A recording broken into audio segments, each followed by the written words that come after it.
자, 블록체인 방송 중에 이렇게 솔직한 방송이 있었을까요? 자, 업계의 내밀한 속내를 시원하게 파헤쳐보는 코인 생존 토크 실무자 회의 시간입니다. 오늘도 치열한 코인판 선봉에서 열심히 일하고 계시는 두리안 블록체인 센터의 박재준 센터장님, 그리고 비트소닉의 신진욱 대표 모시고 자세한 이야기 나눠보도록 하겠습니다. 안녕하세요. 네, 안녕하세요. 네, 반갑습니다. 네, 자, 오늘도 참 실무자 회의 여러 안건들이 올라왔는데요. 어떤 안건들이 올라왔는지 한번 확인해 보도록 하겠습니다. ICO 실태 조사 결과 정부는 ICO 전면 금지 입장을 발표를 했는데요. ICO 제도화가 무산화되면서 국회와 업계의 반발이 높아지고 있습니다. 그 추이를 좀 더 지켜봐야 할 것 같습니다. 두 번째 이슈입니다. 서울시는 시민 100여 명으로 구성된 거버넌스를 출범하기로 밝혔는데요. 서울의 블록체인 행정 서비스를 제안 및 평가한다는 취지인데 과연 구체화된 방안이 어떻게 진행될지 궁금해집니다. 세 번째 이슈입니다. 토큰인사이트가 전 세계 400개 이상의 거래소 데이터를 분석한 결과 탈중앙화 거래소가 업체 19개이고 그중에서 19%는 거래량이 0.83%밖에 불과하다는 발표를 했는데요. 여전히 탈중앙화 거래소의 비중이 커지고 있기 때문에 좀 더 추이를 지켜봐야 할 것 같습니다. 마지막 이슈입니다. 마운트곡스 채권자 지원 사이트인 곡스닥스에서 이 신탁 관리인 계좌로 약 3,500억 원이 입금된 내역이 공개됐습니다. 과연 마운트곡스가 암호화폐 3,500억 원을 처분한 건지 그 실상이 곧 밝혀질 것 같습니다. 네, 이번 주도 참 흥미로운 안건들이 이렇게 나왔는데요. 자, 전문가님들은 어떤 안건들이 흥미가 가시는지 좀 궁금해집니다. 먼저 신진욱 대표님부터 어떤 안건들이 좀 눈길을 가시나요? 네, 일단 오늘 저도 항상 하듯이 두 개 제거를 해보면요. 2번 같은 경우에 서울시에서 열심히 하고 있는 것 같고 뭐 이렇게 계속 지속적으로 해주시면 좋을 것 같아요. 그래서 뭐 향후 뭐 모습이 기대되고요. 마운트곡스 같은 경우에 뭐 암호화폐 처분이 된 게 좀 신기하고 그런 것들이 결국에 해킹이 문제가 됐었지만 어떻게든 이렇게 해결이 되는구나 해서 이게 큰 문제라기보다 이렇게 해결되는 모습이 저는 또 긍정적으로 또 보이는 바가 있습니다. 그래서 일단 이렇게 두 개를 제거를 해보고 네. 이제 ICO 전면 금지에 대한 이야기나 중앙 집중형 거래소에 대한 이야기를 좀 하고 싶어요. 근데 이제 3번의 경우에 중앙 집중형 거래소가 여전히 시장을 주도하고 있다고 하는데 이게 아직까지는 크게 문제가 된다고 생각하지는 않습니다. 그리고 이 조사를 한 게 이제 400개 이상의 업체를 조사했다고 하는데 사실 한국에서 이미 200개 이상의 저는 거래소가 있다고 이제 생각을 하고 있기 때문에 덱스의 그 탈중앙 거래소가 19%가 아니라 사실은 더 한 자릿수가 이제 정상일 거예요. 그래서 그 블록체인을 신뢰하고 사람들이 많이 쓴다는 건 결국 그 메커니즘이 사람들한테 소구되고 잘 동작한다는 얘기이기 때문에 결국에 중앙화 거래소는 지금 현재의 그 시대를 잘 이끌어주고 그 다음에 당연히 이제 탈중앙화 거래소로 넘어갈 텐데 지금 당장 크게 문제될 거라고 생각하지 않아요. 그래서 블록체인이 잘 되면 잘 될수록 당연히 암호화폐 거래소는 탈중앙으로 이제 넘어갈 것이기 때문에 이게 그렇게 큰 문제는 아니라고 생각한다는 말씀 드리고 이제 짚고 넘어가면 이제 끝날 것 같고요. ICO의 경우에는 이제 이번에 발표를 해주셨는데 이런 조사에 대해서 큰 의미가 있다고 생각하고 지금 입장에 대해서 한번 짚어가는 것도 좋은 것 같아요. 그래서 이 짚어간 입장에서 한번 저희도 이야기를 나눠보면 어떨까 하는 생각이 듭니다. 그래서 저는 1번에 대해서 ICO 전면 금지에 대해서 다시 한번 이야기를 나눠보면 좋지 않을까 하는 생각하고 있습니다. 네, 자, 여전히 화제인 정부의 입장, ICO 전면 금지에 대해서 한번 의견을 나눠보고 싶다고 말씀을 하셨는데요. 그렇다면 박재준 센터장님은 어떤 안건에 눈길이 가시나요? 네, 지금 얘기하신 대로 ICO 금지 조치를 그 입장을 이제 고수하겠다는 발표 때문에 시장에서 좀 실망하는 반응이 좀 많았죠. 네. 그런데 그게 지금 얘기를 좀 하고 좀 더 심도 있게 얘기해봐야 될 주제라고 생각이 듭니다. 근데 이제 두 번째로 하나 더 눈길이 가는 건 이제 서울시에서 지금 발표한 이제 블록체인 가버넌스단이라는 조직입니다. 이제 발표된 내용을 보면 이제 이름은 가버넌스단인데 실제 이제 하는 내용이나 하는 역할들을 보면 뭐 체험단이나 뭐 서포터즈 뭐 이런 그 단어들이 어울리는 일들이란 말이에요. 그럼 왜 이런 이름을 짓게 됐을까? 뭐 그 이유나 또는 배경 또 단어의 오용에 대한 문제점을 얘기하자고 말씀드리는 건 아니고 중요한 건 이 가버넌스가 원래 블록체인과 코인은 이 프로젝트 자체가 자율이고 탈중앙이라는 걸 전제하고 움직이는 것들이기 때문에 그 안에 보안 또는 그 조직을 관할하는 것, 또 프로젝트를 관리하고 지속 가능하게 만들어내기 위한 가버넌스가 굉장히 중요하단 말이죠. 그래서 백서에서도 그런 내용들이 굉장히 중요하게 다루어지는 것이고, 근데 그 가버넌스가 자칫 이 프로젝트, 또 이제 블록체인이나 이런 쪽에 대해서 관심이 적은 분들이 이제 좀 관심을 가지고자 했을 때, 가버넌스가 이게 체험단이나 서포터즈가 하는 역할인가 하는 이런 혼용이 되지 않을까, 뭐 이런 우려가 좀 있긴 합니다. 네, 그러나 역시 아까 얘기하셨던 것처럼 오늘은 ICO 금지 조치를 유지하겠다는 정부 입장에 대해서 얘기를 좀 해보는 게 좋을 것 같습니다. 네, 뭐 서울시에 대해서도 말씀하셨지만 결국은 정부가 ICO에 대해서 어떻게 입장을 하고 있는지에 대해서 좀 알아보는 시간이 좀 필요할 것 같습니다. 그래서 두 분께서 오늘 픽업해 주신 안건에 대해서 발표를 하겠습니다. 자, 정부 국내 ICO 전면 금지를 재확인했는데요. 기존 입장 유지한 그 속사정에 대해서 오늘 자세히 알아보도록 하겠습니다. 네, 업계에서 뭐 예상은 했습니다. 정부가 좀 보수적으로 예전 입장을 고수할 거라는 그런 시각이 많았었는데요. 그래서 발표를 했잖아요. 그래서 이제 또 그래도 막상 발표가 되니까 좀 걱정들이 많으실 것 같은데요. 먼저 박재준 센터장님 먼저 이 입장 속사정이 뭔가 있을까요?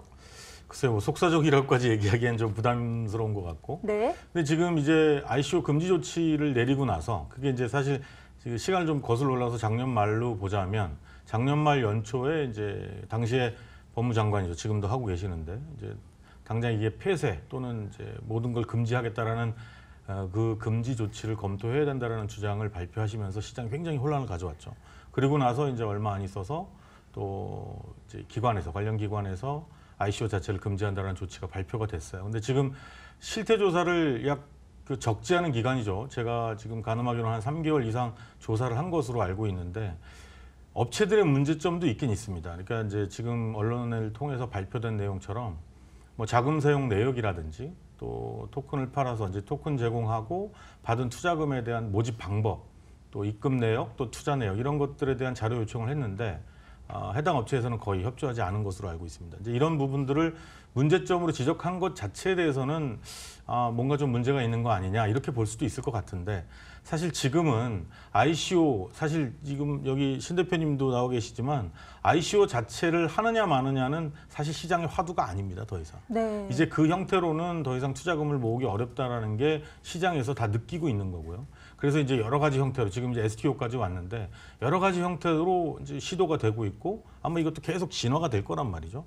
근데 이런 상황에서 다시 ICO 금지 조치를 고수한다라는 발표가 나오니까 자 그렇다 그러면 근데 그 이유가 뭐냐라고 봤더니 투자자의 피해가 아직 많이 우려된다는 겁니다. 그렇죠. 그럼 투자자의 피해가 줄어들 때까지 정부는 가만히 있겠다는 걸로밖에는 안 들린단 말이죠. 사실 정부가 해야 될 일들은 그런 피해를 줄이기 위해서 문제점들을 찾고 선도적인 방안을 제시해서 그러한 그 발전적인 모습들을 찾아가는 게 정부가 해야 될 역할이라고 보거든요. 그런 면에서 이번 금지 조치를 고수하는 것 자체에 문제점이 좀 있지 않나 이렇게 생각이 됩니다. 네, 맞습니다. 막연히 그냥 금지하는 것보단 피해자 구제 조치가 좀 필요할 것 같은데요. 그렇다면 또 신 대표님께서는 어떻게 보고 계시나요?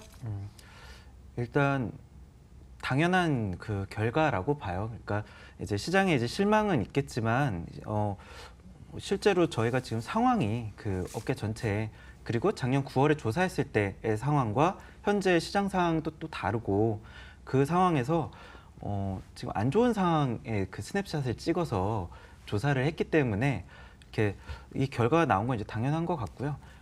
근데 이제 첫 번째 저는 조사했다는데 더 의미를 두고 싶어요. 그래서 한 번 조사했더니 이렇더라라고 한 번 했고, 근데 이런 조사가 없었었기 때문에 그런데 만약에 올해 또 9월에 한 번 한다면 작년엔 이랬는데 이랬구나라고 한 발 나아갈 수 있는데 저는 더 희망을 더 갖고 있거든요. 그래서 기존까지는 비교를 할 수 있는 샘플이 없었다면은 이 9월에 작년에 이제 했었던 상황 내에서 다행히 가장 최악이었을 것 같아요. 그러니까 앞으로 이제 상황은 더 저는 좋아질 거라고 확신을 하고 이 사업을 하고 있기 때문에 작년에 그 스냅샷이 한 번 찍었기 때문에 이게 1년 단위가 아니라 한 반년마다 6개월마다 정도만 하더라도 그 다음에는 상황이 꽤 좋아졌구나 하는 상황을 이걸 조사한 곳에서 이제 좀 더 알 수 있고 정부에서 판단하기에 더 좋은 자료가 되지 않을까 하는 그런 희망적인 부분을 저는 그 결과에서 다르게 저는 해석을 해서 이해하고 있습니다. 예. 네, 신 대표님께서는 의외로 또 긍정적인 답변을 주셨습니다. 어떻게 보면 당연하지만 더 발전된 모습을 보인다면 나아지지 않나 이런 말씀해 주셨는데요. 그런데 이런 정부의 입장과 다르게 또 여당, 자유한국당 쪽에서는 여기 블록체인을 좀 더 활성화시켜야 되는 움직임이 좀 강하게 나오고 있는데요. 여기에 대해서 박 대표님은 어떻게 보고 계시나요? 글쎄요, 지금 이제 자유한국당에서 얘기하고 있는 이 정부 여당의 발표에 대한 반대 입장. 이제 이 입장은 사실은 기존의 금지 조치를 고수하는 것 자체에 대한 반대라기보다는 이제 정부가 이제 몇 번 언급이 됐었죠. 이제 그 샌드박스 형태의 제도를 좀 도입을 해서 이제 프로젝트 베이스로 또는 어떤 지역이나 특정 기업군에 따라서 지원을 좀 하고 그 프로젝트가 겪는 시행착오를 정부에서 바라보면서 규제를 만들어가는 이런 것들에 대한 얘기가 있어 왔단 말이에요. 근데 이제 그게 막히는 것에 대한 어떤 반발이 아닐까. 그래서 지금 알고 계시겠지만 블록체인이나 ICO 또는 이제 블록체인이라고 우리가 이제 대변하는 건데 블록체인 프로젝트 관련돼서는 지금 뭐 바른미래당이나 자유한국당이나 이제 야당 쪽에서는 긍정적인 입장을 취하고 있는 당들이 있죠. 근데 네. 그 당들에서는 다른 거 없습니다. 지금 일단은 시작을 해보자라는 거에 같은 출발점이 있어요. 그러다 보니까 뭐 어떤 당에서는 그 당원들의 어떤 그 신분이나 일종의 행위, 그러니까 이제 당이 얼마나 기여하고 있는지 또 일반 국민들, 그 당에 소속된 책임 당원이나 또는 그 밖에 참여하는 여러 인원들이 어떤 기여와 어떤 활동을 통해서 이 나라를 위해서 뭔가를 하고 있느냐 이런 것들을 약간 추상적일 수 있지만 그런 것들을 데이터화하거나 아니면 측정할 수 있는 단위를 가지고 도입을 해보겠다. 이제 뭐 그 블록체인 자체가 이제 위변조가 안 되는 거니까 그런 걸 기록에 담는다 그러면 의미는 있을 수 있겠죠. 근데 지금 상황에서 벌어지는 건 사실 정부가 이 블록체인이라는 이 영역 또는 뭐 ICO라고 대변되는 이 코인을 통해서 투자를 받는 이 방식 이 자체에 대해서 이 ICO라는 방식 자체를 금지할 거냐 아니냐의 문제가 아니라 이걸 통해서 무엇을 얻을 거냐에 대한 얘기로 빨리 좀 옮겨갔으면 하는 게 일단 드리고 싶은 말씀입니다. 그러니까 무슨 말씀이냐면 예를 들어서 지금 블록체인 시장에서 우리나라 인력들 또 우리나라 회사가 이번 금지 조치에 보면 그런 내용들이 있습니다.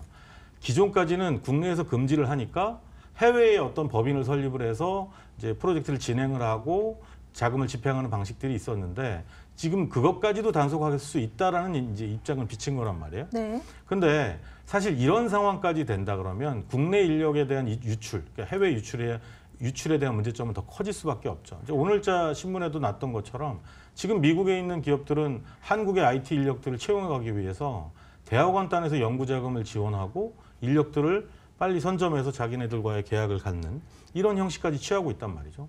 그러니까 지금은 ICO로 얼마나 피해보느냐에 대한 관점으로 갈 게 아니라 이 ICO 또는 블록체인 또는 어떤 STO든 IEO든 그 어떤 형태든 간에 기존 시장에서 좋은 인력과 좋은 프로젝트를 어떻게 유치하고 그 유치한 프로젝트를 통해서 우리나라가 얻을 게 무엇이냐, 무엇을 위해서 우리가 이 제도를 만들고 시장을 바라봐야 될 것이냐 이런 쪽으로 빨리 화제가 옮겨갔으면 하는 그게 가장 안타까운 부분인 것 같습니다.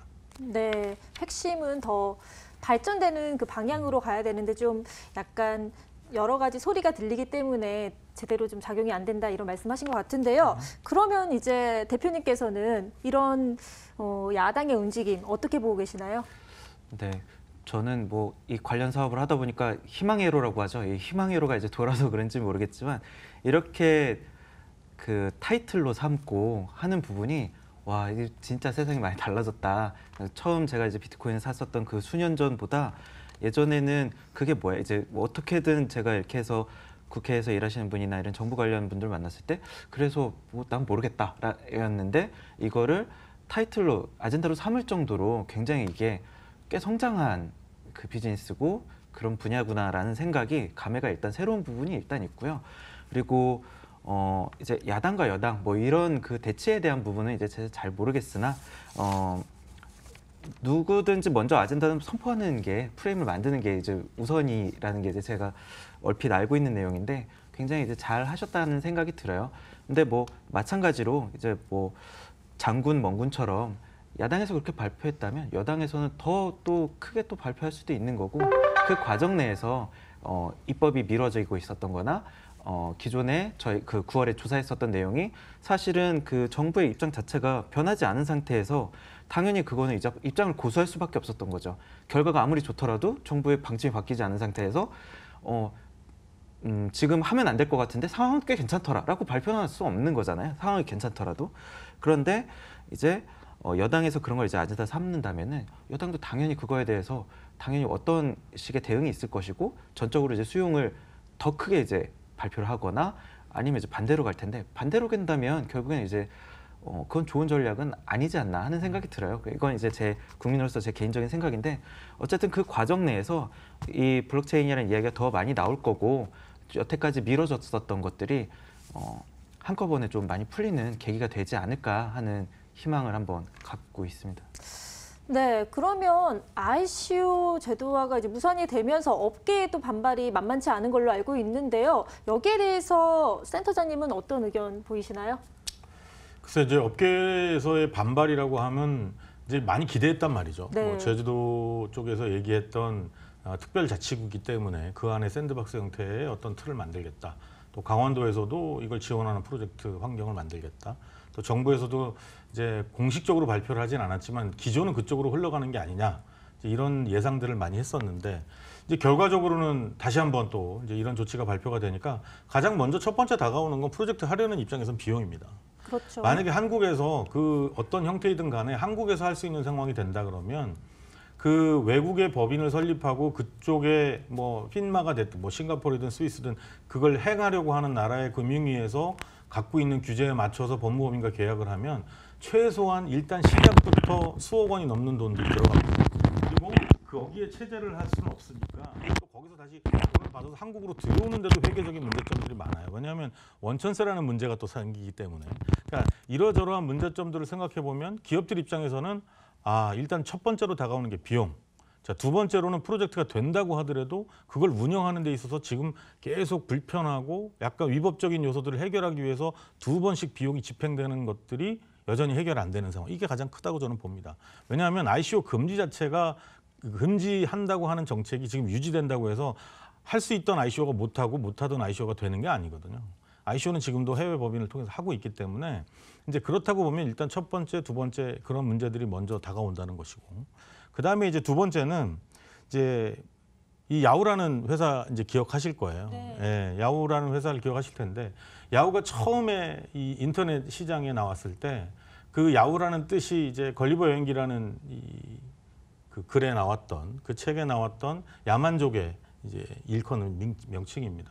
근데 그때 이 지루한 인터넷에 야후 같은 존재가 되겠다. 그러니까 예상할 수 없고 약간 이상하고 신기한 행동들을 하면서 시장에 좋은 답들을 찾아가는 그런 의미에서 우리 야후는 이러이러한 창업 이념을 갖고 있다라는 인터뷰 기사가 있었어요. 근데 지금은 전부 모두 정부나 관련된 이걸 지원하거나 또는 함께 해야 되는 파트너들이 기관들이 이걸 규제를 어떻게 하지? 어떻게 해야 이들을 내가 원하는 방향으로 흘러가게 할 수 있을까라고만 쳐다본다는 거죠.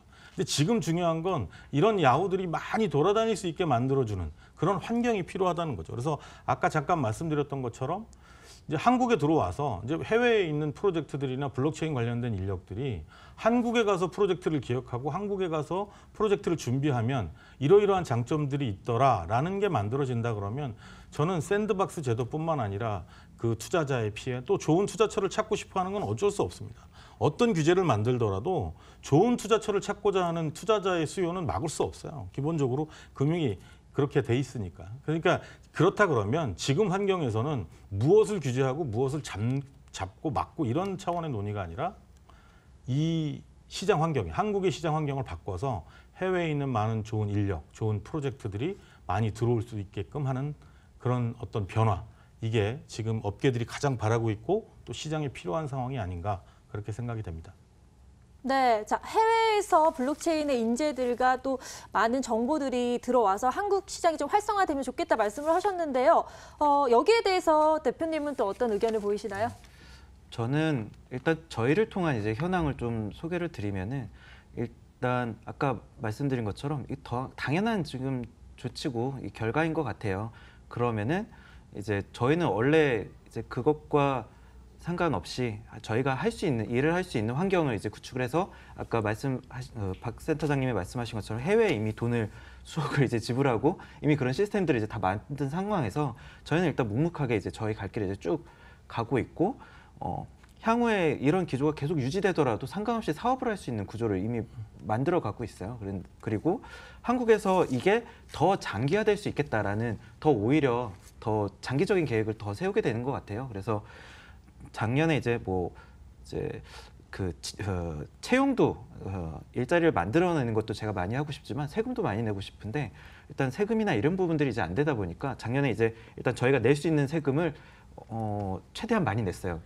계산하지 않아도 되는 세금까지 해서 최대한 많이 신고를 한 상태인데 올해는 사실 이제 어떻게 될지는 이제 잘 모르는 상황이고 저희가 이제 해외 사업을 이제 굉장히 이제 많이 진출을 올해 하려고 이제 생각을 하고 있는데 이제 이런 것들도 이제 정부의 기조나 이런 것들을 봤을 때 작년에는 조금 더 기다려보자라고 생각했다가 이제 이런 상황들을 봤을 때 기다릴 게 아니라 그냥 계속 저 멀리 보고 가야겠다라는 그 의사결정이 이제 도움이 많이 됐죠. 그래서 올해는 이제 해외에 굉장히 이제 많이 진출할 텐데 그렇게 되면 이제 결국에 이제 본사가 이제 한국에 둘 것인가, 이제 기존의 싱가포르 법인을 활용할 것인가, 아니면 이제 유럽에 어떻게 둘 것인가 이런 것들에 대해서 현실적으로 빨리 판단을 하고 아마도 저희 같은 경우에는 저희 사료는 상반기 또는 그 1분기 중에 아마도 다 결정이 돼서 좀 더 멀리 나가기 위한 노력을 하게 되지 않을까 하는 생각이 듭니다.